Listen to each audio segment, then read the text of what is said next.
Assalamualaikum warahmatullahi.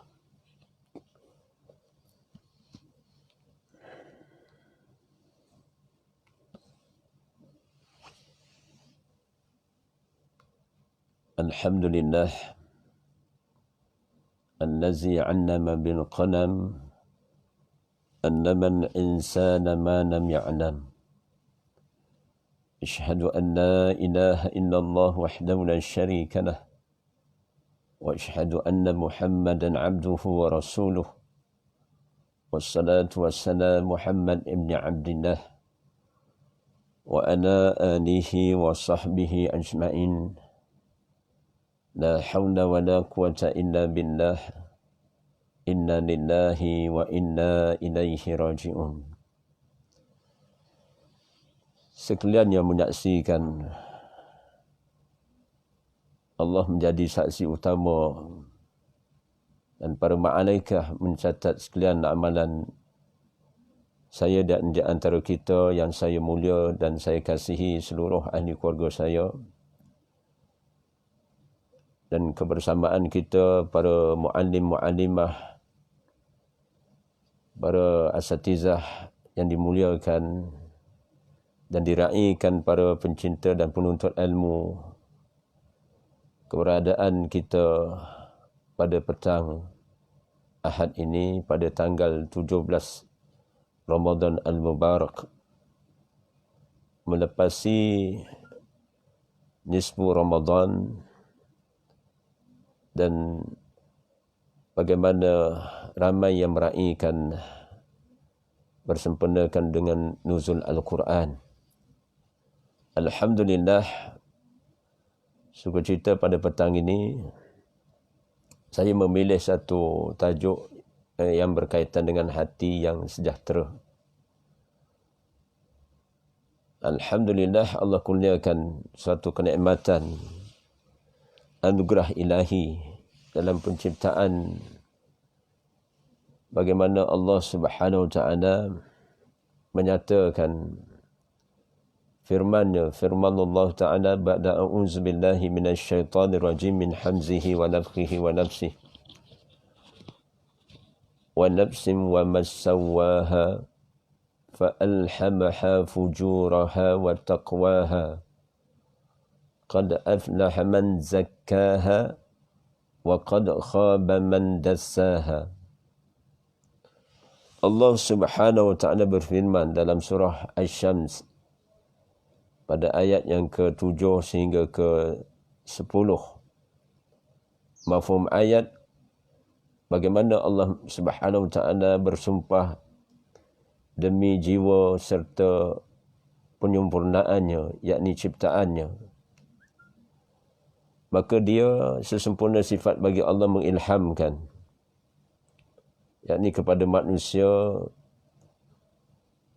bagaimana Allah bentangkan dua jalan, jalan kejahatan maupun jalan ketakwaan.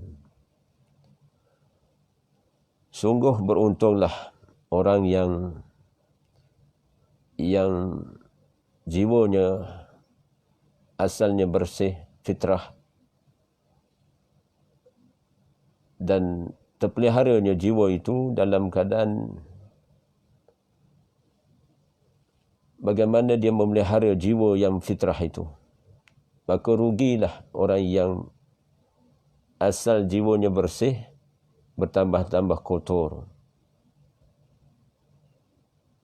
Kerana apa? Kerana amal perlakuan yang dilakukan, sama ada maksiat ataupun perkara-perkara yang berkaitan dengan kemungkaran, kefasadan, maka kotorlah jiwa yang asalnya bersih itu. Sadaqallahul azim. Allahumma arhamna bil Quran waj'alhu lana imaman wa nuran wa hudan wa rahmah. La hawla wa la quwata illa billah. Rabbi syrah li sadri wa yassir li amri wahlul 'uqdatam min lisani yafqahu qawli. Amma ba'd. Alhamdulillah, Masya Allah, kita di waktu petang yang begitu bermakna kepada saya dan kita semua, waktu yang sesuai juga kita mengambil tempoh bertenang, dan mungkin di kedudukan masing-masing, di kediaman maupun dalam pergerakan tertentu, sama ada di dalam ataupun di luar kediaman, sahabat-sahabat dan kenalan yang dekat maupun yang jauh menyaksikan pertemuan pada petang ini. InsyaAllah pada malam ini sekiranya Allah takdirkan panjang usia kita, maka kita menempuh satu malam, yakni malam 18 Ramadan. Nuzul Al-Quran, Masya Allah, Al-Quran ini bukan sekadar syifa'ur rahmah. Terdahulu daripada itu, kita faham dengan baik, telah disyarahkan oleh para asatizah yang lain, bagaimana Al-Quran hudan linnas, syahrul Ramadan allazi unzila fihi Al-Quran, hudan linnas wa bayyinatin minal huda wal furqan. Namun bukan sekadar bulan Ramadan itu diturunkan Al-Quran sebagai petunjuk dan penjelasan ke arah petunjuk, dan Al-Furqan yang membezakan mana yang hak dan yang batil. Dan Quran juga fungsinya, manfaatnya, fadailnya, bagaimana sebagai syifa rahmah. Dan bagaimana Al-Quran ini merupakan suatu anugerah Allah, mukjizat yang paling agung, azim, telah dikurniakan kepada Rasulullah SAW. Tidak dikurniakan kesempurnaan kitab Allah itu selain kepada Nabi Muhammad SAW. Mukjizat yang kekal abadi, dulu, kini dan selamanya lah. Sengaja saya mengambil beberapa ayat Al-Quran ini sebagai satu sandaran dari segi hujah, iaitu bagaimana keseluruhan ayat-ayat Allah maupun surah merupakan tazkiyatun nafs, persucian bagi hati maupun akal fikiran saya dan kita semua.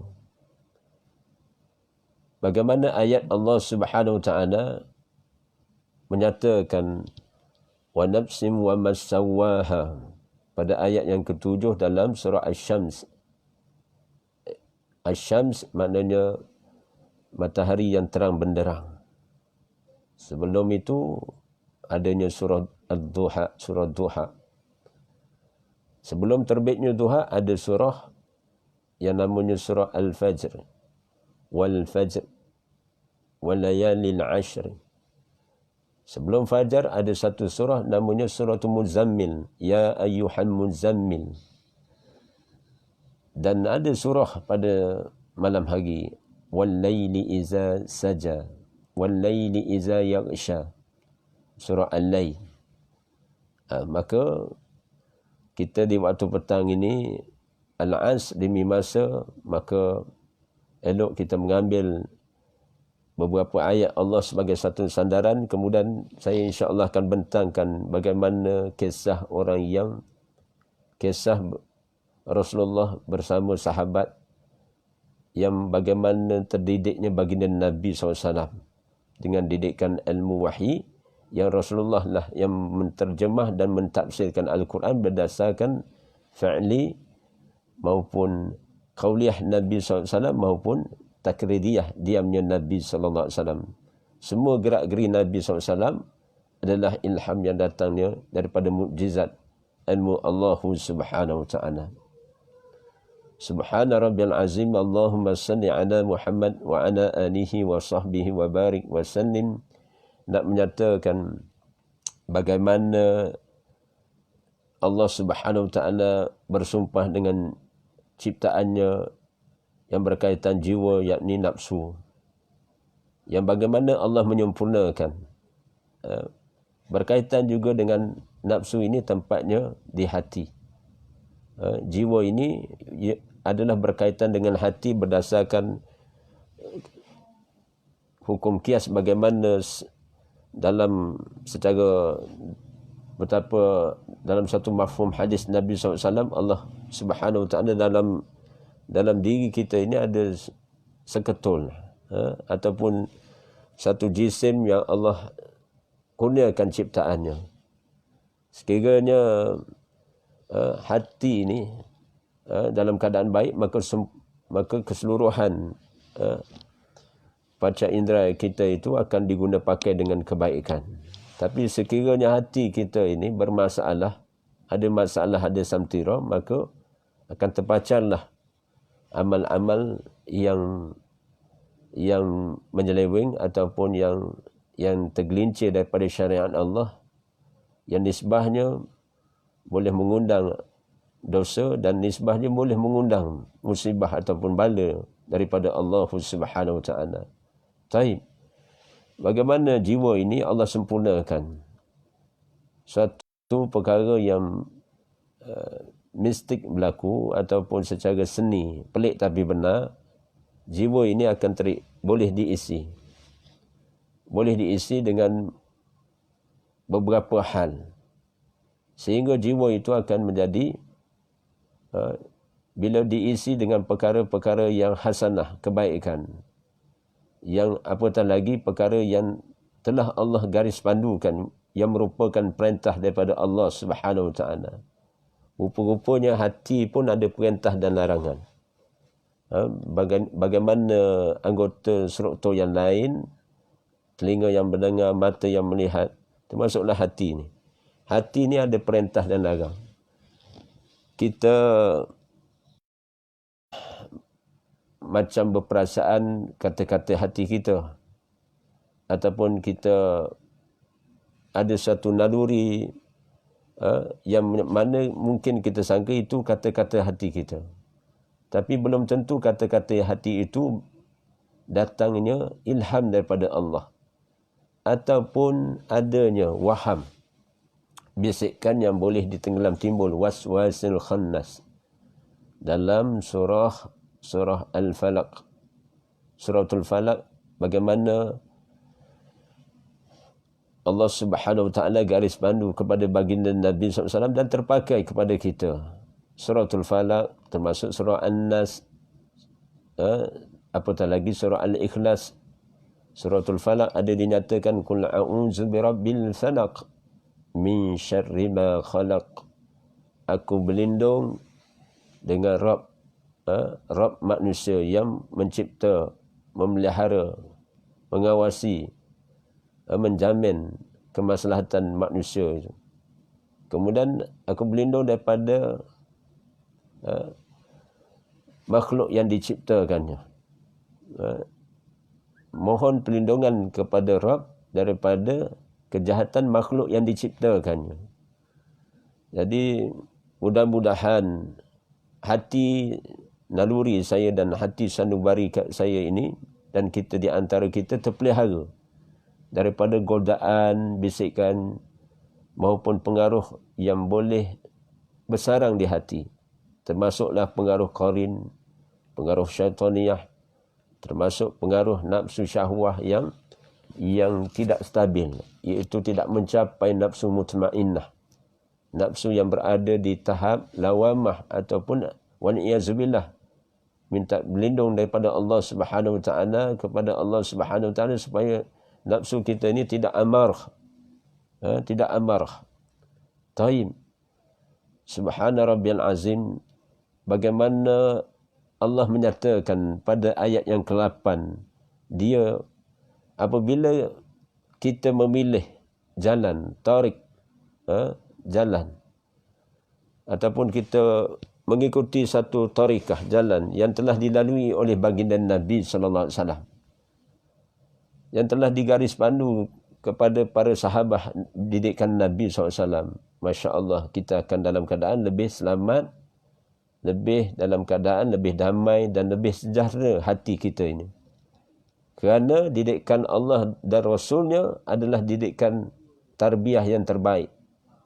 Aulawiyatnya kita dahulukan keputusan hati ini dengan ilmu daripada Allah Subhanahu Wa Taala. Bukan sekadar mengikut kata-kata hati, tapi kata-kata hati itu mengikut hudal linnas, wa bayyinatin minal huda wal furqan. Balik asal kepada petunjuk Allah, yakni ilmu wahyi dan ilmu sunnah, itu ilmu yang berkaitan dengan hadis yang telah ditinggalkan oleh baginda Nabi SAW setelah sama ada ketika hayat Nabi SAW ataupun apatah lagi setelah kewafatan Nabi SAW. Dan Rasulullah telah syiarkan di ucapan tawaf wida'nya, di haji ketika melakukan haji wada', yakni haji perpisahan. Rasulullah menunaikan sekali rukun haji itu, namun dalam ucapan panjang itu ada disebut, siapa yang mendengar pada hari ini maka sampaikanlah kepada orang yang tidak hadir. Mudah-mudahan terpakai maknanya amanat ataupun ucap tama Rasulullah yang terakhir itu terpakai untuk kita guna pakai ketika mengharungi kehidupan yang berbaki ini. Subhana rabbiyal azim. Maka pada ayat yang ke-9, ayat yang seterusnya dalam surah Asy-Syams ini, Allah nyatakan qad aflaha man zakkaha, maka beruntunglah sesiapa yang memiliki hati yang fitrah asalnya kejadiannya bertambah-tambah bersih hatinya kerana apa? Jiwanya kerana apa? Dia istiqamah, dia mengikut garis pandu suluhan ilmu ilahi. Sejak dididik bagaimana hatinya diadun dengan baik oleh kedua orang tuanya, yakni kita terikut-ikut dengan pembawaan. Mungkin sebahagian daripada mak dan ayah ini, umi wa abi kita ini, alhamdulillah mereka ada kefahaman agama, maka kita ikut maknanya petunjuk yang telah digaris pandu oleh mak dan ayah kita. Sebahagian daripada mak ayah yang mempunyai kefahaman agama membimbing, mendidik anak-anak, masya-Allah, agar anak-anak mereka terdidik dengan faqihu fiddin, kefahaman agama yang mendalam, secara beransur-ansur, secara berperingkat-peringkat. Kehidupan ini latar kabun tabaqan antabaq. Bagaimana Allah jadikan peringkat fasa-fasa dalam kehidupan kita ini, daripada bayi, kemudian anak-anak, remaja, kemudian menjadi belia, kemudian menjadi dewasa. Alhamdulillah sebahagian di antaranya terdidik dengan didikan mak dan ayah. Ataupun mungkin mak dan ayah kurang pengetahuan agama tapi terdidik dengan suasana, terdidik dengan faktor kawan ataupun sahabat-sahabat yang mempunyai jiwa agama. Ataupun juga terdidik dengan suasana setempat yang bagaimana kadang-kadang setengah tempat ini, subhanallah, boleh mempengaruhi seseorang itu untuk berubah. Subhanallah, bukankah ada satu kisah benar yang masyhur yang dikabarkan oleh baginda Nabi SAW, bagaimana kisah seorang di antara insan ini telah membunuh 99 orang. Ini kisah yang telah disampaikan oleh baginda Nabi SAW. Taib. Subhanallah, bagaimana apabila telah datang keinsafan dalam hatinya, terdetik dia menginsafi akan kesalahan, salah laku dia, sehingga membunuh 99 orang.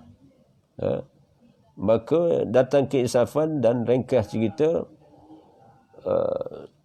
dia terfikir dan dia menginsafi sehingga kan dia berjumpa seorang ahli ibadah. Apabila ditanya tentang bagaimana keadaan diri dia yang telah membunuh 99 orang, kemudian bagaimana nasib dia, apakah peluang dia, potensi dia. Namun apabila diberi penerangan, tidak ada jalan taubat dah kepada kamu kerana berbaloi-lah kamu telah membunuh 99 orang. Kesalahan membunuh ni dosa yang besar, satu kesalahan yang besar berdasarkan syariat.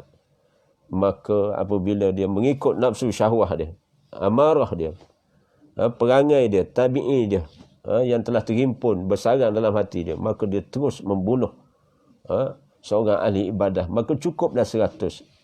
Alhamdulillah, inna lillahi wa inna ilaihi raji'un. Namun dengan sifat kasih sayang daripada Allah Subhanahu wa taala memberi peluang. Diilhamkannya. Diilhamkan kepada pendosa ini, dosa yang begitu besar sehingga membunuh mencukupi jumlah 100 orang, dan orang yang terakhir dia bunuh seorang ahli ibadah.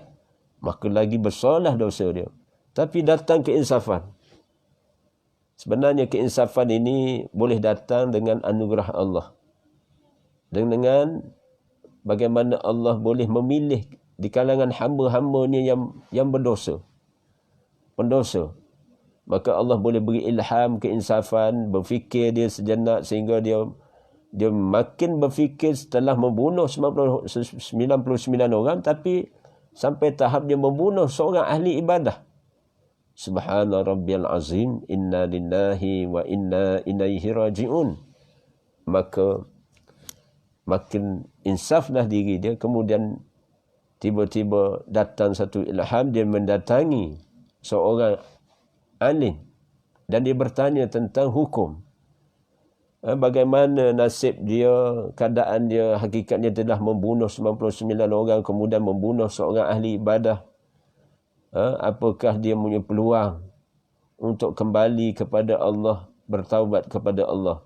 Alhamdulillah, dinyatakan dengan baik oleh seorang alim ini, telah ada jalan taubah kepada kamu, maka kamu menginsafi, meninggalkan segala apa yang telah kamu lakukan dan bertaubat dengan taubat nasuhat, berazam tidak mengulangi apa yang telah kamu lakukan selama ini, termasuk pembunuhan yang melibatkan 100 orang. Maka disebut oleh seorang alim ini, menyatakan kamu pergi ke suatu tempat, bagaimana tempat itu kamu boleh berjumpa dengan para muallim, boleh menuntut ilmu sehingga memperbaiki keadaan akhlak kamu ataupun jiwa kamu. Subhanallah. Maka apabila diberi pencerahan dan peluang dan harapan sebegitu, Masya Allah, seorang yang berdosa besar di sisi Allah Subhanahu wa taala, dosa dengan sesama manusia ini, dia menuruti petunjuk agama yang telah disampaikan oleh seorang alim ini. Maka dalam perjalanan, melepasi sebahagian separuh daripada perjalanan untuk perkampungan akhirat itu, dengan takdir Allah, sampailah takdir Allah berdasarkan ilmu dengan kehendaknya, telah sampai ajal lelaki itu, dan dia telah menemui ajal dalam perjalanan untuk menuju ke satu perkampungan akhirat, yakni perkampungan yang boleh mempengaruhi dia untuk mendidik, mentarbiah jiwa ataupun hatinya, untuk dia berjiwa agama, untuk melakukan amal-amal ketaatan. Tapi tak sampai perkampungan itu, dia telah diwafatkan, dimatikan. Inna lillahi wa inna ilaihi raji'un. Ringkas lagi cerita, maka datanglah sesi bagaimana dua malaikat rahmah datang, malaikat seksa datang. Dalam sesi persoalan dan pembalasan di Yaumul Barzah. Yang malaikat rahmah nak jemput untuk menjadi ahlinya. Malaikat seksa kata, ini ahli aku, kerana dia telah membunuh 99 dan kemudian membunuh seorang ahli ibadah. Maka dia ini hak aku. Tapi malaikat rahmah, malaikat rahmah mendakwa dia adalah ahli aku. Dia adalah orang aku, maknanya kerana dia telah bertaubat kepada Allah dengan taubat nasuha. Cuma dalam perjalanan Allah telah matikan dia. Maka Allah yang bijaksana, Al-Hakim, Maha bijaksana, Al-Adlu, Maha adil, mengutuskan satu malaikat Allah. Subhanallah. Subhanallah. Bila datang malaikat ini mengadili, kedua-dua malaikat ini, aku adalah utusan khas daripada Allah untuk mengadili hukum di antara perbahasan di antara kamu berdua. Maka malaikat ini sebagai hakim di antara yang berdua ini, dia memutuskan, kita tengok bagaimana tempat kematian dia itu. tiba-tiba subhanallah diukur dengan jarak yang tertentu, memanglah si fulan ini mati dalam keadaan perjalanan fi sabilillah, dia di jalan Allah, melepasi separuh daripada perjalanan dia untuk sampai ke perkampungan akhirat. Maka subhanallah, hakim di kalangan malaikat ini memutuskan, maka apabila lebih pada separuh perjalanan itu, maka dia nisbah dia termasuk dalam orang yang bertaubat kepada Allah, dan layaklah dia dengan sudut pandang rahmat Allah, dengan kasih sayang Allah, dengan rahmat Allah, dia termasuk dalam ahlul jannah. Masya Allah, Allahu Akbar. Bagaimana orang, seseorang itu di kalangan hamba Allah, bila jiwa dia datang satu keinsafan sehingga dia bertaubat kepada Allah, maka sebenarnya membersihkan hati dia, menjernihkan hati dia. Di sisi Allah Subhanahu Wa Taala, dia akan timbul makna ingin mendekati Allah, ingin mendekatkan diri kepada Allah dengan amal-amal ketaatan. Masya Allah. Itu di antara kisah yang benar yang telah dikabarkan oleh baginda Nabi SAW kepada para sahabat. Taib. Petang ini, Subhana Rabbiyal Azim, kita merujuk satu kitab bagaimana kisah kehidupan Rasulullah dengan kehidupan para sahabat. Bagaimana Syekh musannaf kitab ini, Mukhtasar Hayatus Sahabah, Syekh Muhammad Yusuf Al-Kandahlawi. Bagus juga kitab ini kita jadikan sebagai rujukan berkala, kerana bagaimana dibentangkan tentang sifat ataupun akhlak yang berkaitan dengan hati, ataupun secara persoalan bagaimana jiwa kita boleh kita rujuk dalam kitab ini sebagai satu renungan bersama. Taib.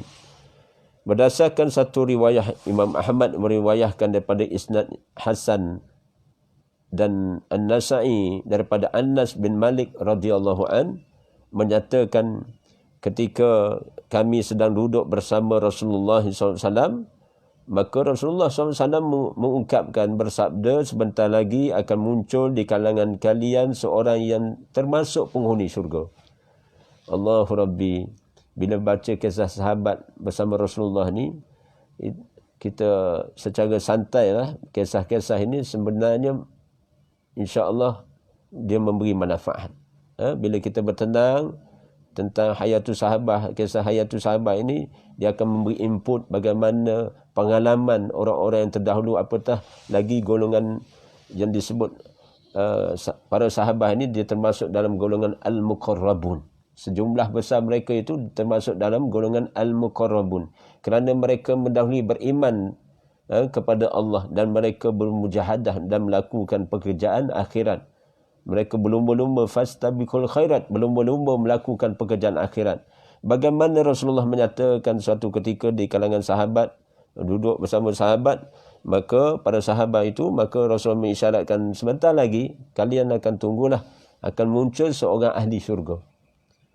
Maka lama tidak kemudian daripada itu, memang tidak lama kemudian daripada itu, muncullah seorang di antara daripada Ansari, daripada kaum Ansar, yang janggutnya menitiskan air, menitiskan titik-titik air wuduk. Maknanya dia baru menyempurnakan wuduk, kesan daripada titisan air wuduk itu menitis daripada janggutnya. Waktu itu dia sedang memegang, sebelah tangan kirinya memegang slipper, Maka pada keesokan harinya, baginda bersabda seumpama yang ucapan yang pertama tadi. Kalian, kalau kalian nak tengok ahli syurga, kalian akan dapat menyaksikan. Kalian tunggu, sebentar lagi dia akan muncul. Peristiwa ini berulang kali kedua. Dengan keadaan yang sama, si fulan itu daripada kaum Ansar itu, dia setelah ambil wuduk, kemudian dalam keadaan wuduk yang belum kering, nampak basah janggutnya, kemudian titisan air menitis daripada janggutnya, kemudian dia sebelah tangan kiri ni dia pegang selipar. Maka berlaku pada hari ketiga sebagaimana yang Rasulullah sebut pada hari yang pertama. Kalau kalian nak tahu siapa ahli syurga, kalian tunggulah. Sahabat-sahabat memang pantas bagi setakat percaya, tapi mereka yakin dengan apa yang disampaikan oleh Rasulullah SAW. Kerana Rasulullah tidak bercakap, melainkan apa yang disampaikan Rasulullah ilham daripada Allah. Daripada tidak mengikut hawa nafsu baginda Nabi SAW. Subhanallah. Maka ketika hari ketiga itu, maka benar lelaki itu sama, lelaki yang sama setelah berwuduk, basah janggutnya, menitis lagi daripada janggutnya air wuduk itu, kemudian tangan sebelah kiri ni pegang selipar, masih pegang sepatu dia, selipar dia lah. Maka pada waktu itulah, setelah Rasulullah berganjak daripada bersama sahabat itu, salah seorang sahabat ini, Abdullah bin Amr bin Al-As, dalam keadaan jadi tak macam jadi tak semena lah, kita kata. Dia tidak semena. Maka dia nak mengambil ibrah. Dia nak mengikut, dia follow lelaki ni yang dimaksud sebagai ahlul jannah ini. Dia ikut, maknanya sampailah ke rumah si fulan Al-Ansari itu. Maka Abdullah bin Amr berkata kepada seorang Ansar itu, aku ni ada masalah dengan ayahku. Kemudian oleh kerana masalah dengan ayahku ni, jadi aku tidak ada tempat untuk bermalam. Boleh ke tidak? Boleh ke tidak? Maknanya aku ni bermalam. Maknanya menumpang di rumah kamu selama 3 hari. Jikalau engkau membenarkan, dinyatakan kepada sahabat Ansar ini, jika engkau perkenankan, maka aku akan menginap di rumahmu. Maka dengan senang hati aku akan bagaimana ini satu permintaan oleh Abdullah bin Amr. Maka lelaki Ansar ini menyatakan, kalau begitu tidak mengapalah, benar, boleh. Membenarkan Abdullah bin Amr ini bermalam di rumahnya. Ringkas cerita, setelah bermalam menginap di rumah orang Ansar ini selama 3 hari 3 malam, maka dinyatakan perkabaran ini. Selama dia bermalam di rumah seorang Ansar ini, dia tidak pernah melihat orang itu mendirikan solat malam, walaupun sedikit. Hanya sahaja setiap kali bangun daripada tidurnya, daripada sebahagian malam, dia membalikkan badan sambil menyebut asma Allah, yakni nama Allah, dan bertakbir. Lalu bangun lagi untuk mendirikan solat subuh. Maknanya pengalaman Abdullah bin Amr di rumah sahabat Ansar ini, yang Rasulullah isyaratkan dia ni ahlul jannah, seorang ahli syurga. Muskil kerana persoalan timbul pada benak fikiran ataupun timbul pada fikiran Abdullah bin Amr ini, apakah ini amal ataupun pembawaan ahli syurga? Biasanya sahabat akan faham ahli syurga ni seorang yang mujahadah qiyam pada waktu malam. Seumpama Rasulullah tidak pernah meninggalkan qiyam, apatah lagi qiyamu Ramadan. Qiyamu Ramadan, solat malam Nabi SAW, sama ada dalam Ramadan ataupun luar Ramadan, berdasarkan daripada Aisyah radhiyallahu anha, Rasul melakukan dengan bilangan 11 rakaat. Rasulullah yang dijamin syurga itu pun, Masya Allah, maknanya mendirikan qiyam, apatah lagi dalam qiyam ketika Ramadan Al-Mubarak, setiap Ramadan Al-Mubarak yang Rasulullah tempuh. Namun demikian, sahabat Ansar ni dia tidak bangun malam. Peristiwa ini berlaku di luar Ramadan, tapi dia tidak bangun malam. Cuma dia, bila dia sedar sikit, dia pusingkan badan, dia sebut nama Allah, dan dia bertakbir Allahu Akbar. Kemudian dia tidur lagi sampai waktu subuh. Subuh itulah dia bangun. Subuh tu solat sunnah, dia bangun solat sunnah fajar, kemudian dia solat subuh. solat subuh. Maka jadi hairanlah, hairan pada benak Abdullah bin Amr. Maka apabila telah melewati sampai 3 hari 3 malam, maka Abdullah bin Amr seolah meremeh-remehkan amalan orang Ansar ini. Maka dia bertanya, wahai hamba Allah, sebenarnya antara apa pun dan kami tidak bertengkar. Dia jujur nyatakan, maknanya sebenarnya alasan aku untuk bermalam di rumah kamu ni, sebenarnya aku tidak berbalah dengan ayahku pun, dan tidak bertengkar pun.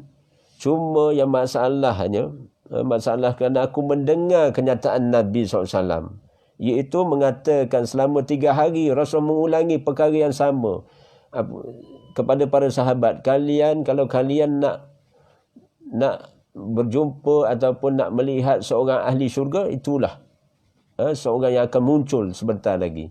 Iaitu bila kami lihat, mana para sahabat melihat, yang diisyaratkan Nabi SAW itu adalah engkau wahai seorang Ansar ini. Maka subhanallah, maka menyebabkan Abdullah ni dia jujur menyatakan, menyebabkan keinginanku tinggi untuk bermalam di rumahmu sehingga aku ingin melihat amalanmu. Namun demikian, apabila aku mengikut 3 malam berturut ni, aku mendapati ternyata mana engkau ni seorang yang biasa saja, tidak melakukan sebarang kerja amalan yang soleh, yang maknanya yang bernilai tinggi, seumpama solat malam ke, puasa ke dan sebagainya, di luar Ramadan cerita ni. Maka sahabat Ansar ni diam, jadi termenung, tapi dia ambil rekod. Rasulullah sebut dia sebagai ahli syurga. Namun ketika Abdullah nak pergi tu, nak beralih daripada minta excuse, nak ada cukup tempoh 3 hari, itu sunnah kita ini, maknanya nak singgah rumah sesiapa pun, dia 3 hari je. Had dia sunnahnya 3 hari je. Maka lebih pada 3 hari, subhanallah, maknanya kita, orang yang menumpang ni, dia kena pandai-pandai sendiri, dia kena faham, maknanya sunnah bermalam di rumah seseorang saudara di antara kita, maknanya kawan ke, sahabat kita dan sebagainya, sunnah 3 hari. Lebih 3 hari tu kita kena minta excuse, minta izin pulang dan sebagainya. Begitulah Abdullah bin Amr ini menyatakan demikian. Maka apabila sejenak dia memikirkan tentang pertanyaan ataupun bagaimana Abdullah bin Amr, tujuan maksud dia ke rumah dia, maka dia mengisyaratkan, maknanya dia menyatakan, aku juga tidak melihat sesuatu yang bererti buat diri aku. Maknanya aku pun tak tahu apa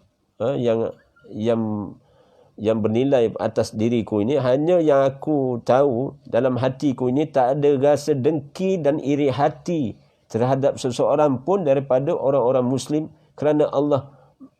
Maka mungkin Allah memberikan itu sebagai satu kebaikan. Subhana rabbiyal azim.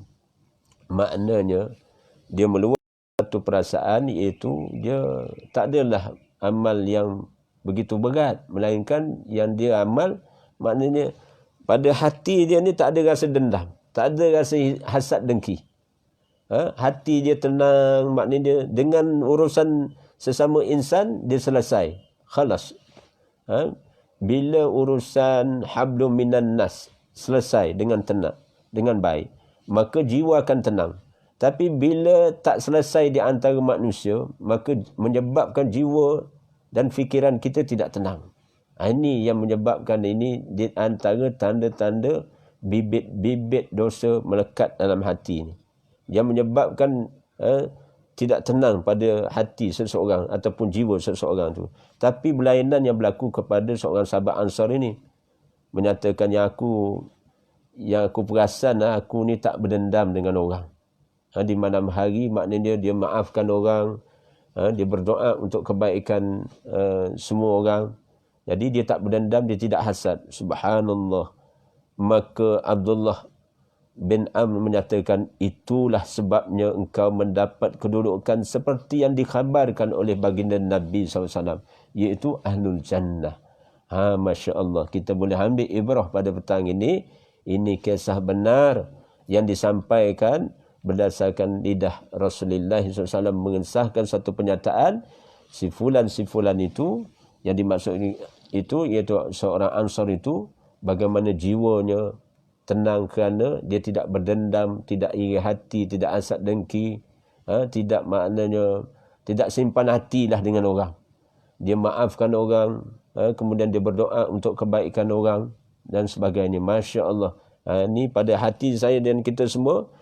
Quran, Ramadan ini bulan Al-Quran.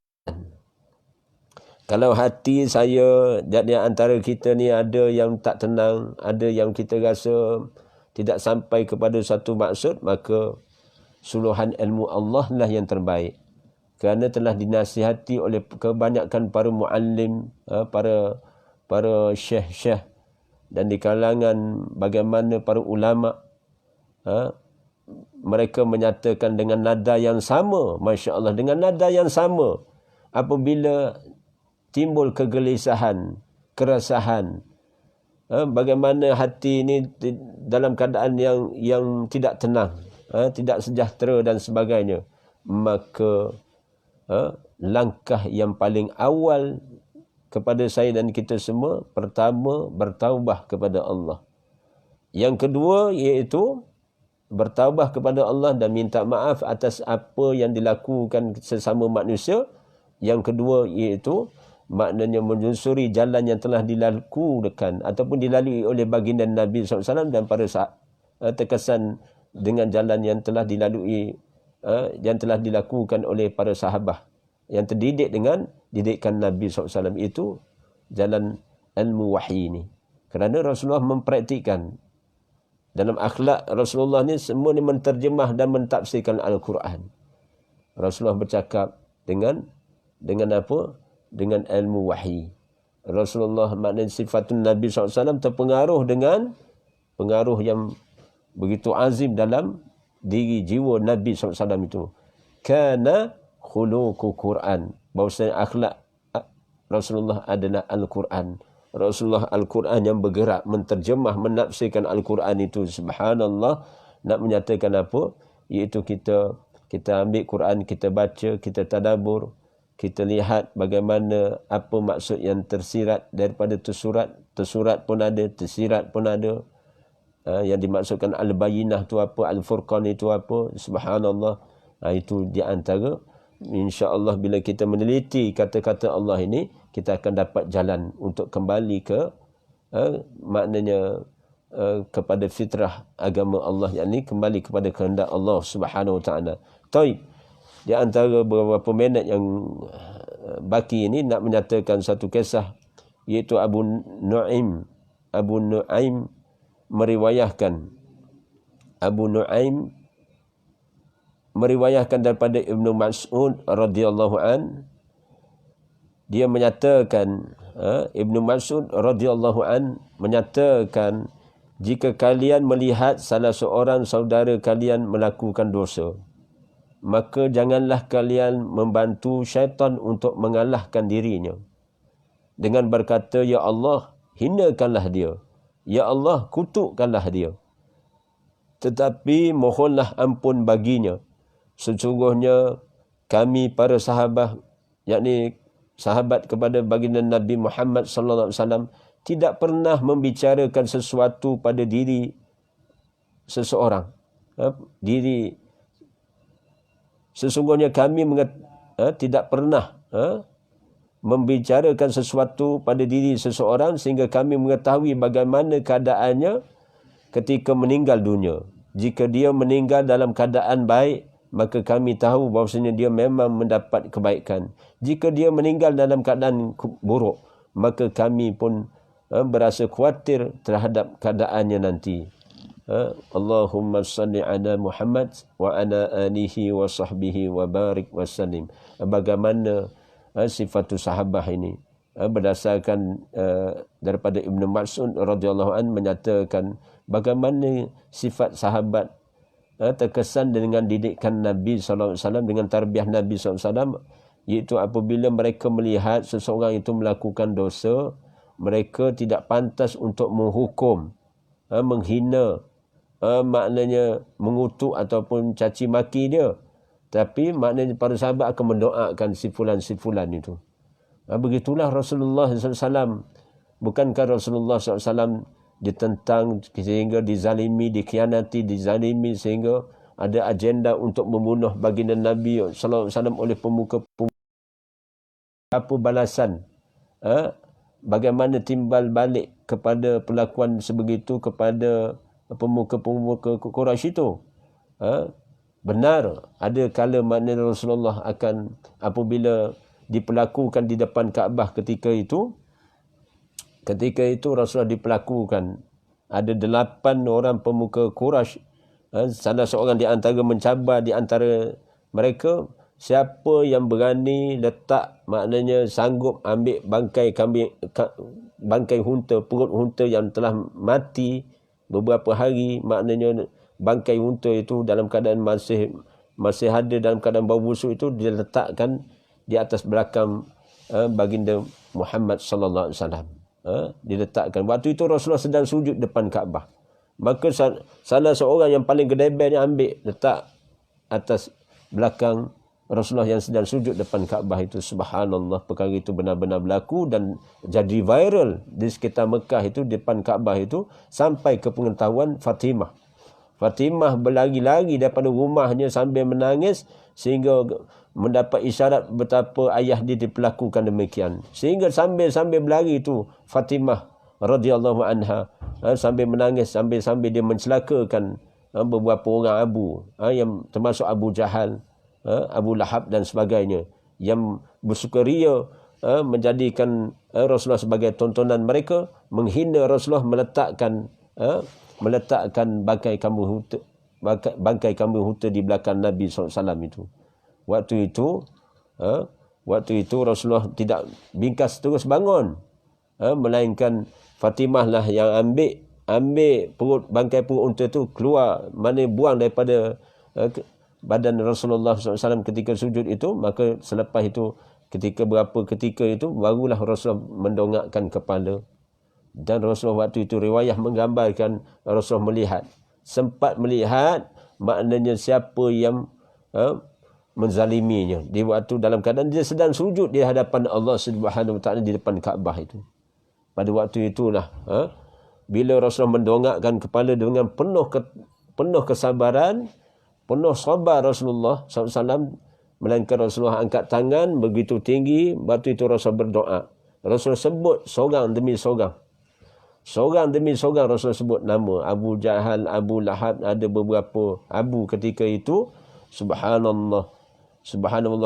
Rasa gementar pemuka-pemuka Quraisy. Orang yang berada di kelingking Rasulullah itu rasa gementar. Allah memelihara jasad Nabi SAW ketika itu. Walaupun diperlaku demikian, maknanya Rasulullah tidak dibunuh. Tapi bila Rasulullah angkat tangan berdoa, sehingga Rasulullah sebut nama satu demi satu nama si fulan yang Rasulullah sebut dalam maksud doa itu, celakalah kamu wahai Abu Jahal, Abu Lahab dan sebagainya. Kesan daripada doa itu, sejarah telah membuktikan dan termaktub dalam sirah membuktikan 7 orang daripada 8 pemuka Quraisy itu terbunuh di medan Ghazwah Al-Kubra, yakni di perang Badar. 7 orang. Alhamdulillah kita mengenangkan kisah mana Badar Al-Kubra berlakunya 17 Ramadan. Dalam kenyataan fakta menyatakan Badar Al-Kubra itu berdasarkan para sarjana menyatakan berlakunya pada 17 Ramadan. Subhanallah, nak menyatakan apa?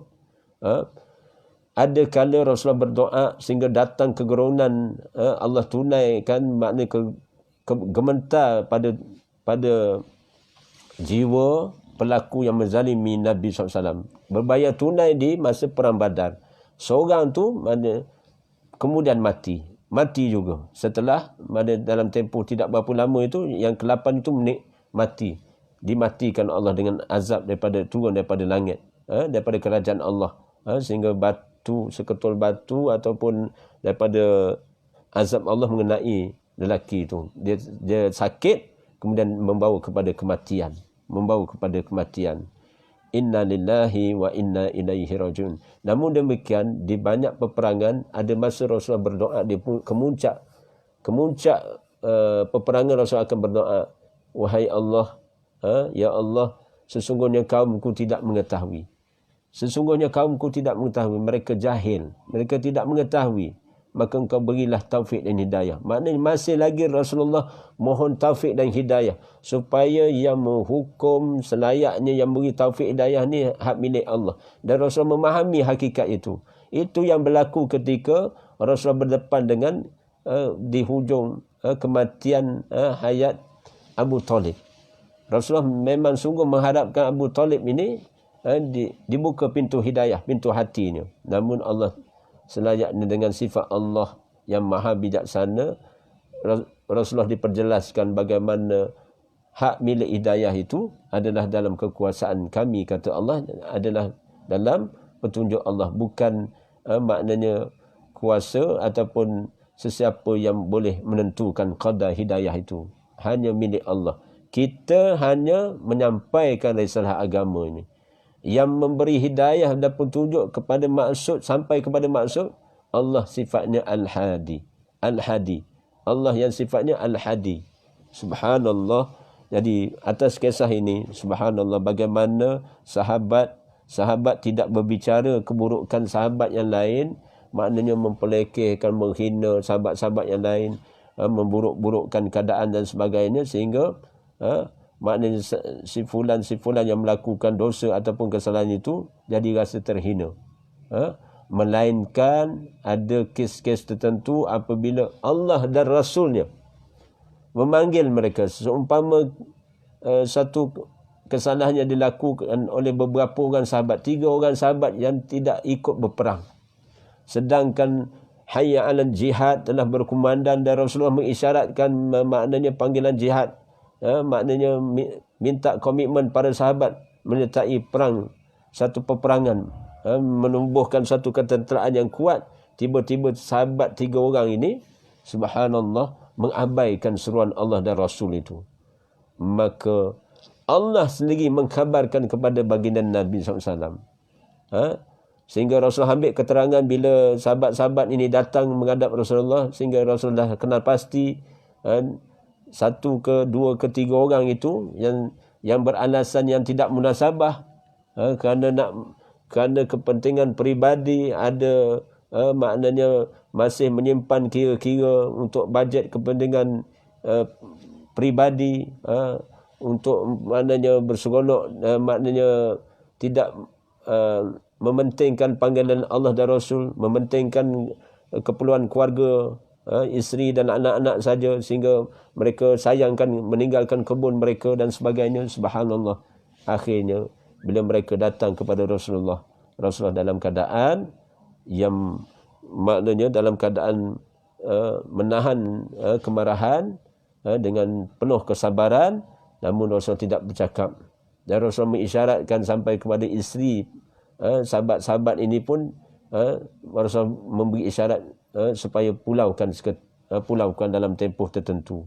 Sungguh bagaimana sahabat-sahabat ni yang di antara 3 orang sahabat ni merasa hati mereka dalam keadaan sempit, dada mereka berjalan pun dalam keadaan subhanallah, jalan macam tidak berpijak di bumi yang nyata.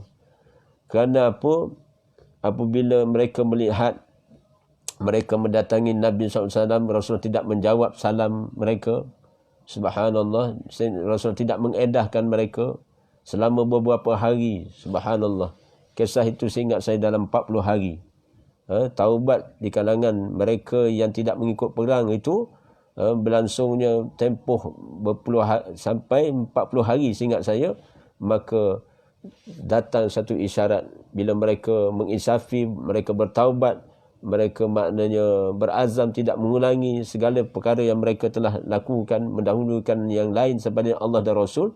Maka waktu itulah Allah beri isyarat kepada Rasulullah, taubat sahabat-sahabat ini diterima Allah. Maka datanglah sahabat itu, maknanya mereka memohon maaf kepada Rasulullah, dan Rasulullah mengisyaratkan taubatnya telah diterima diterima di sisi Allah Subhanahu Wa Taala.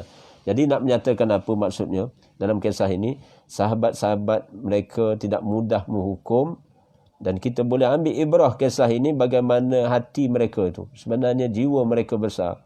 Bila mereka berdepan dengan pelaku-pelaku maksiat ataupun pendosa-pendosa di kalangan orang yang melakukan kesalahan, ada kalanya secara umumnya mereka tidak mudah, mereka jaga aib diri sahabat yang lain, tahu-tahu bilalah mati.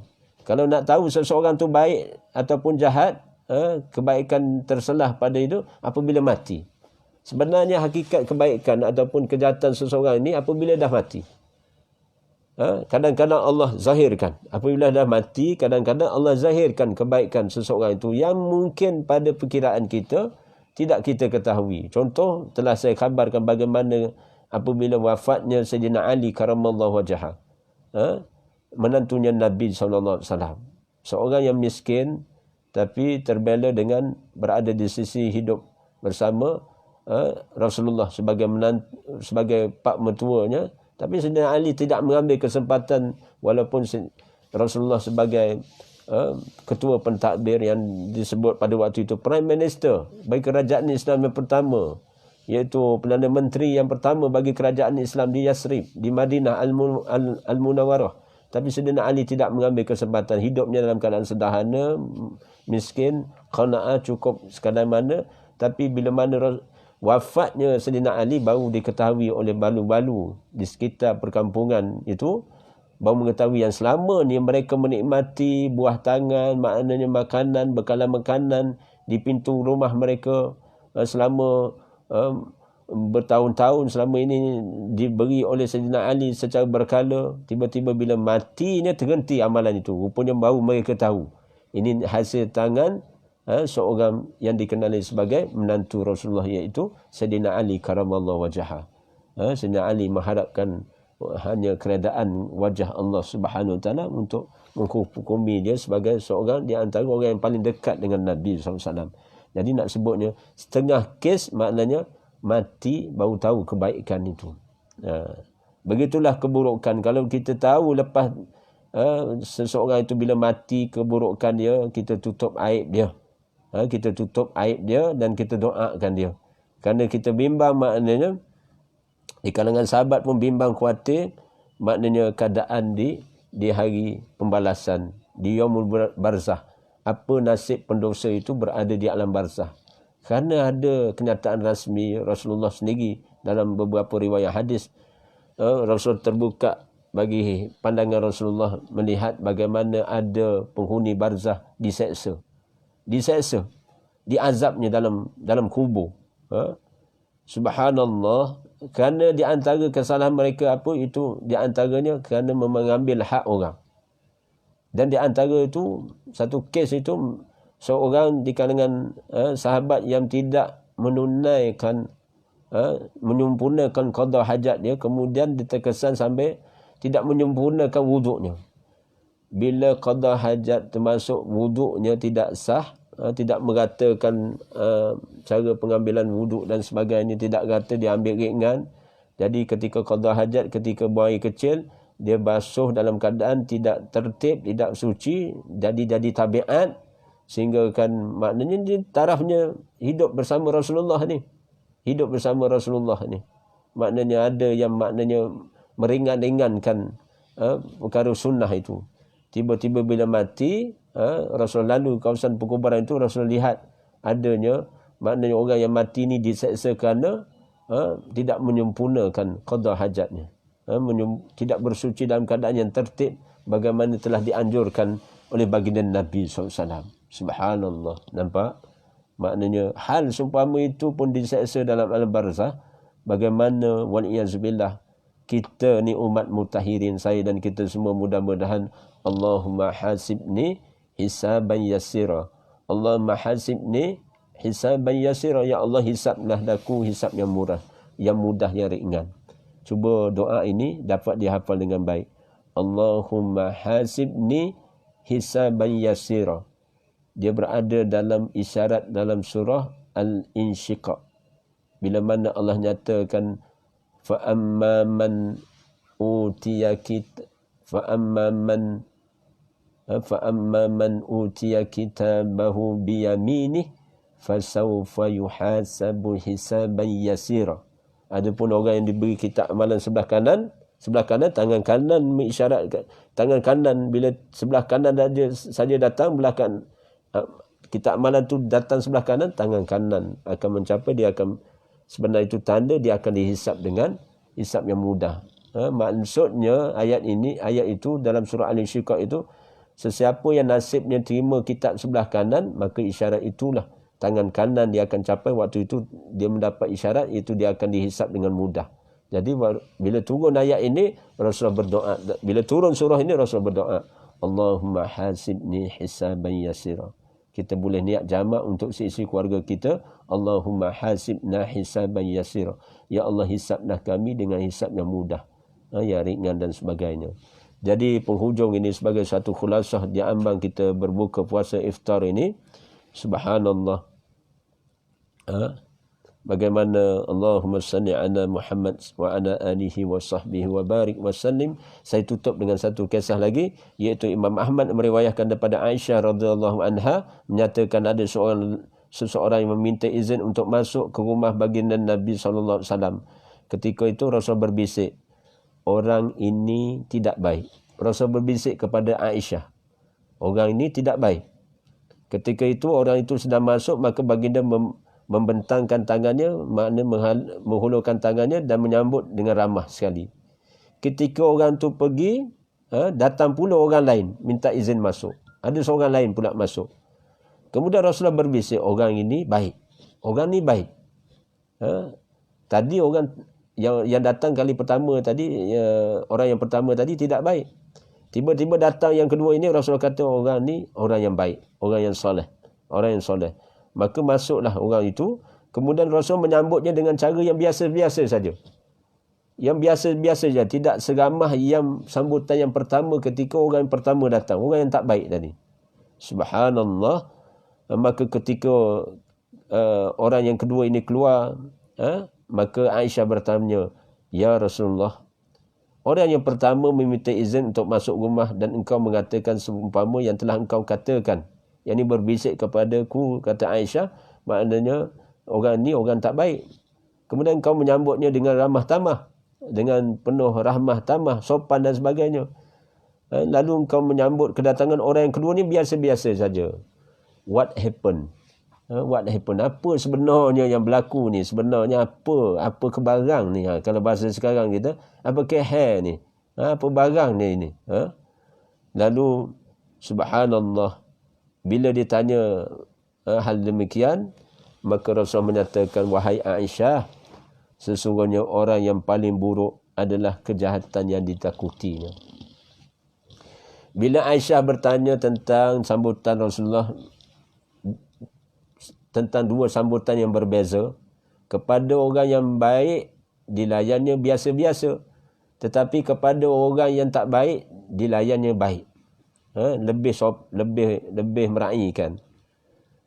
Maka Aisyah, isteri baginda yang paling hampir ini, bertanya kepada suaminya, apa sebenarnya maksud ini?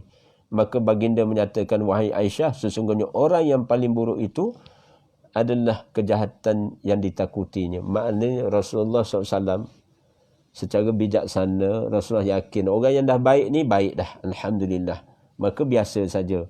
Maknanya orang yang baik dia akan faham, maknanya Rasulullah meraihkan dia dengan adab yang sekadarnya lah. Maknanya orang yang baik ni tidak muskil apa-apa, tidak mempertikaikan Nabi SAW.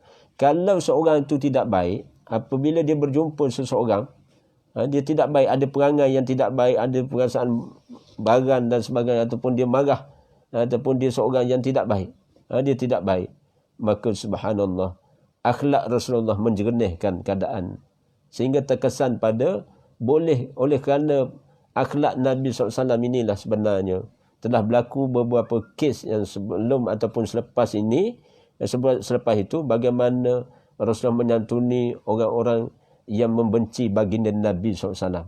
Membenci sehingga menganggap maknanya sepanjang hayat dia, bagi penduduk Madinah ni, orang yang paling dia benci adalah Muhammad. Sebelum dia memeluk Islam, dan dia berdendam dengan Muhammad itu. Kerana Muhammad ini mengajar sesuatu yang bersalahan dengan agama nenek moyang mereka. Sehingga mengajak orang ramai bertauhid kepada Allah yang satu. Beramal dengan amalan-amalan sunnah, amal ketaatan kepada Allah yang ditauhidkan itu. Maka subhanallah, bagaimana apabila Rasulullah meraihkan Yahudi yang sehinggakan dengan akhlak Rasulullah sabar, yang pernah maknanya meletakkan najis di rumah baginda Nabi SAW, maknanya sampai tahap ada yang membuang benda-benda yang berduri dalam perjalanan Rasulullah SAW, sehingga sampah sarap diletakkan di laluan baginda Nabi SAW dan sebagainya lah. Jadi namun demikian Rasul cukup sabar menghadapi untuk menyampaikan dakwah Islam ini. Subhanallah, bila kesabaran Rasulullah berbayar tunai, Rasulullah balas balik dengan amal perbuatan seseorang itu dengan perkara yang hasanah. Seseorang dia baling batu, baling kayu, maka Rasulullah bagi dia buah, bagi buah hadiah. Maknanya akhlak Rasulullah pernah menyantuni seorang buta Yahudi, menyuapkan makan sehingga bila wafatnya baginda Nabi SAW, maknanya selama ni yang menyuap itu adalah kekasih Allah. Maka bila Abu Bakar sebagai galang ganti kepada perbuatan Nabi setelah Rasulullah wafat, Abu Bakar pun maknanya bila menyuap lelaki Yahudi itu boleh membezakan suapan makanan yang disuap itu. Maknanya orang terdahulu, yakni Rasulullah, ketika hayat Rasulullah datang kepadanya dalam keadaan buta, menyantuni, maknanya Rasul kemam dulu, kunyahkan makanan, bagi lumat dulu, bagi lembut dulu, baru dimasukkan di dalam, disuap kepada seorang buta Yahudi ini. Tapi bila Yahudi ini dengan akhlak pada saat yakni Abu Bakar As-Siddiq menyambung kerja buat Nabi SAW ini, maka Abu Bakar As-Siddiq menyatakan, yang memberi makan kepada kamu selama ini bukan aku, iaitu maknanya disedari oleh Yahudi ini sendiri, menyatakan maknanya dia adalah seorang yang lain daripada kamu, iaitu Muhammad sallallahu alaihi wasallam. Maka apabila sedar perkara itu, betapa akhlak Rasulullah itu, maka masuk Islamnya Yahudi itu. Masya-Allah. Allahumma salli ala Muhammad wa ala alihi wa sahbihi wa barik wa sallim. Jadi kisah-kisah seumpama petang ini, alhamdulillah, mudah-mudahan terpakai buat saya dan kita semua. Jadi bagus kita mendengar kisah-kisah benar daripada kisah para sahabat, apatah lagi kisah Rasulullah, dan kita sandarkan juga dengan ayat-ayat Allah sebagai satu sandaran dalam bicara ad-din. Mudah-mudahan dia terpakai menjadi ilmu yang memberi manfaat. Jadi sekurang-kurangnya doa pada petang ini, di antaranya boleh kita doa, Allahumma hasibni hisaban yasira. Ya Allah, hisablah aku hisab yang mudah, yang ringan. Kemudian kita boleh minta supaya hati kita, yang mukallibal qulub sabit qulubana ala dinika wa ala ta'atik, yang membolak-balikkan hati, tetapkanlah hatiku di atas jalan agamamu. Dan boleh kita minta kepada Allah Subhanahu Wa Taala, mohon maknanya hati kita ini dalam keadaan yang sejahtera, dalam keadaan yang sejahtera. Bagaimana ungkapan yang terakhir pada petang ini, Allah nyatakan, yauma la yanfa'u wala banun illa man atallah illa man atallah biqalbin salim. Iaitu di hari, yakni harta dan anak-anak lelaki tidak berguna, melainkan orang-orang yang menghadap Allah dengan hati yang sejahtera. Surah Syu'ara ayat 88 hingga 89. Bagaimana satu hari nanti, iaitu di hari harta dan anak-anak lelaki tidak berguna, melainkan orang yang menghadap wajah Allah, menghadap Allah dengan hati yang salim, hati yang bersih. Jadi hati kita ini, Ramadan inilah bulan mensucikan hati kita, bulan untuk kita minta Allah bersihkan hati kita semua ini dengan amal-amal ketaatan, bangkit bangun malam, qiyam, tambah bilangan rakaat solat sunnah tarawih itu, tambah rakaat di hujung malam, kemudian berdoa kepada Allah dengan doa-doa tertentu, masya-Allah, dengan didahulukan memohon maghfirah kepada Allah. Allahumma innaka afuwun tuhibbul afwa fa'fu anni. Kemudian mohon kepada Allah Subhanahu Wa Taala agar hati kita ni Allah tetap ya, bolak-balik itu jadi tetap taat dalam agama din yang kita anggoti ini. Kemudian kita istiqamahkan apa yang kita telah usaha lakukan selama ini, dan insya-Allah Allah minta Allah jaga hati kita ini dalam keadaan buang sifat-sifat mazmumah tu, kita didik kesan daripada infak, kesan daripada sedekah, membersihkan, bukan sekadar membersihkan harta kita, hak orang lain ada atas harta kita, tapi maknanya membersihkan jiwa kita daripada sifat kedekut, termasuk juga maknanya bila kita infak sedekah ni, dia maknanya melangkis bala musibah yang boleh menimpa kita ataupun yang telah berlaku pada diri kita. Fitnah agama lah yang dikuatiri oleh baginda Nabi SAW. Fitnah akhir zaman ini iaitu fitnah agama. Yang mana fitnah agama ini kalau dihalusi, subhanallah, dia dalam keadaan telah berlaku dan sedang berlaku, benar janji Allah dan Rasul, dan Rasulullah sendiri mengisyaratkan fitnah mutakhir ini, akhir zaman ini, satu demi satu fitnah ini dia turun seumpama hujan yang turun tak tahu mana pangkalnya, mana hilirnya, tak tahu di mana permulaan, di mana akhirnya, kita tak tahu. Ini fitnah yang berlaku zaman mutakhirin ini. Jadi semua itu ujian dan dugaan daripada Allah Subhanahu Wa Taala. Wallahu a'lam. Mudah-mudahan, Allahumma inna nas'aluka ilman nafi'a wa rizqan thayyiba wa amanan mutaqabbala. Dan saya syorkan kita baca 7 kali akhir surah Taubah, kerana baginda Nabi SAW membaca akhir surah Taubah ayat 129 itu 7 kali di waktu pagi dan petang. Bagaimana Abu Darda radhiyallahu an menyatakan baginda Nabi SAW membaca akhir surah Taubah itu 7 kali. Bagi rahsianya, hikmahnya, iaitu Allah Subhanahu Wa Taala minta kepada Allah dengan harapan Allah hilangkan kegelisahan di hati, keresahan, kebimbangan. Apatah lagi diumumkan PKPB ini, maknanya lanjutan sampai 4 minggu, sampai 6 Jun. Sebenarnya siapa yang mendengar ucapan daripada Prime Minister kita tadi, ucapan yang terbaiknya apa? Kalimah istirja'. Siapa yang mengeluh jadi meraban entah apa-apa tadi, keluar kenyataan, ya Allah, macam-macam keluar kenyataan rasmi tadi tak?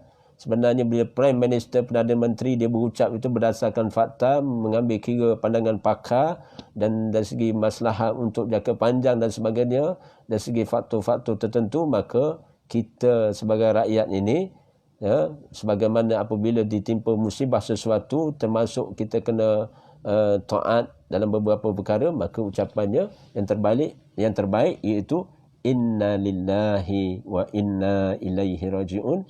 Dan kita boleh ada di antara orang dia sujud tanda syukur dia kepada Allah adalah hikmah. Ya Rabb, Rabbana ma khalaqta hadza batila subhanaka faqina azaban nar. Itu doa orang yang menuruti kalam Allah, iaitu mereka-mereka yang mengingati Allah sambil berdiri, sambil duduk, sambil berbaring, mengiring, memikirkan hal-hal kejadian langit dan bumi, sambil mereka berdoa, ya Rabb kami, tidaklah engkau jadikan perkara ini sia-sia, maha suci dikau, jauhkanlah kami, peliharalah kami daripada azab api neraka. Jadi doa juga dalam surah Ali Imran ayat 191. Jadi yang hasbi Allah ini ayat 129 dalam surah Taubah. Bacalah 7 kali. Hasbi Allah la ilaha illahu alaihi tawakkaltu wa huwa rabbul arsyil azim. Hasbi Allah la ilaha illahu alaihi tawakkaltu wa huwa rabbul arsyil azim. Hasbi Allah la ilaha illahu عليه توكلت وهو رب العرش العظيم حسبي الله لا إله إلا هو عليه توكلت وهو رب العرش العظيم حسبي الله لا إله إلا هو عليه توكلت وهو رب العرش العظيم حسبي الله لا إله إلا هو عليه توكلت وهو رب العرش العظيم حسبي الله لا إله إلا هو عليه توكلت وهو رب العرش العظيم حسبي الله لا إله إلا هو عليه توكلت وهو رب العرش العظيم. Cukuplah bagi ke Allah, tidak ada ilah yang diibadahi melainkan Dia Allahu, kepadanya daku menyerahkan diri, menyerahkan segala urusan, bertawakal kepadanya. Wa huwa rabbul arsyil azim, Dia memiliki arasy yang azim, yang besar, yang agung. Dibaca dengan 7 kali di waktu pagi dan petang, insya-Allah. Hikmah daripada qauliah Nabi SAW itu berdasarkan hadis, satu hadis ini, maka insya-Allah Allah akan mententeramkan hati, tenangkan jiwa kita.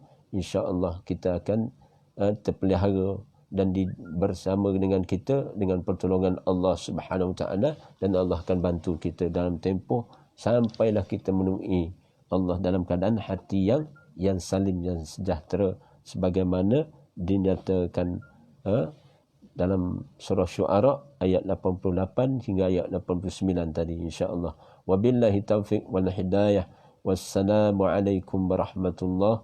Allahumma inna nas'aluka ilman nafi'a wa rizqan tayyiba wa amalan mutaqabbala. Wahai Allah, anugerahkan kami ilmu yang bermanfaat, rezeki yang baik, dan amalan yang diterima. Wa sallallahu ala Muhammadin wa ala alihi wa sahbihi wa barik wa sallim. Genapkan 10 kali. Barang siapa berselawat ke atas Rasulullah 10 kali pagi, di waktu pagi, dan 10 kali di waktu petang, maka berhaklah baginya syafaat Rasul Nabi Muhammad sallallahu alaihi wasallam. Riwayat Imam Tirmizi. Allahumma salli ala Muhammad wa ala ali Muhammad. Allahumma salli ala Muhammad wa ala ali Muhammad. Allahumma salli ala Muhammad wa ala ali Muhammad. Allahumma salli ala Muhammad wa ala ali Muhammad. Allahumma salli ala Muhammad wa ala ali Muhammad. Allahumma salli ala Muhammad wa ala alihi wa sahbihi wa barik wa sallim. Allahumma salli ala Muhammad wa ala alihi wa sahbihi wa barik wa sallim. Allahumma salli ala Muhammad wa ala alihi wa sahbihi wa barik wa sallim. Walhamdulillahi rabbil alamin. Amin. Amin. Amin ya rabbal alamin. Jazakumullahu khairan jaza. Terima kasih atas perhatian semua. Doakan saya dan kita sama-sama berdoa di sisi Allah di waktu berbuka nanti, beberapa minit, dalam 5 ke 10 minit ketika berbuka, kemudian setelah minum ringan dan makan ringan berbuka itu, maka berdoalah di sisi Allah. Sebelum dan selepas berbuka itu berdoalah di sisi Allah. Begitu juga di waktu sahur. Doa yang sangat mustajab akan mendapat perhatian di sisi Allah Subhanahu Wa Taala. Wallahu a'lam. Wabillahi taufiq wal hidayah. Wassalamu alaikum warahmatullahi. Siru ala barakatillah.